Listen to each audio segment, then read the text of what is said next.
99% of people who come over and hire bikes will want to do it on Harleys because, you know, they're such an iconic American machine. And they're great for what they are. They're great for chugging along straight roads effortlessly and in a very relaxed way.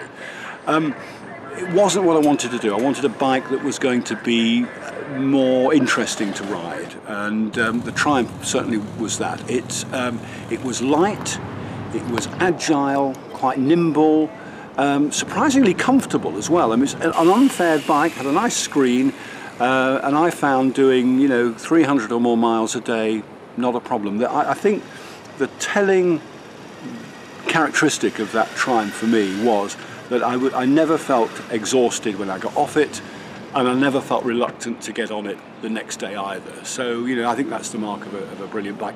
It also looks the part. I mean, Blaw's Triumphs, you know, they really are cleverly designed and marketed. It was a modern bike, you know, had the same horsepower as a Harley 1200 Sportster, plenty of performance, but it looked as though it had just been driven out of 1966. You know, it had all those little styling cues that paid tribute to that look. And you know, we're a pair of Brits riding Route 66, so it's quite right that we should fly the flag for Britain's great motorcycle heritage. I chose the Triumph Bonnevilles T100s, and the only reason for doing that was that it did not want to ride a Harley-Davidson.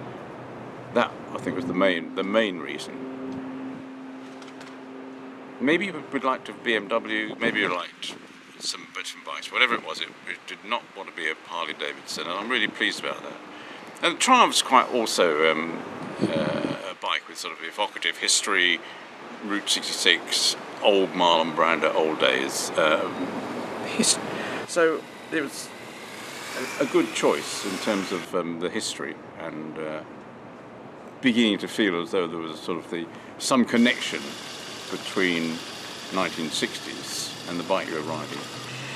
And they were surprisingly good. Old Triumphs got a good reputation for leaking oil and breaking down, but these were sort of new Triumphs made to look old.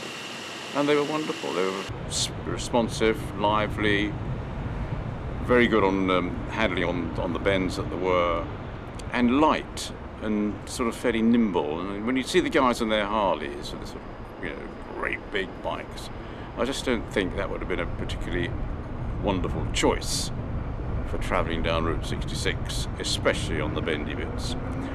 The only thing with the Triumph I thought was the fuel problem, in that the tank was very small.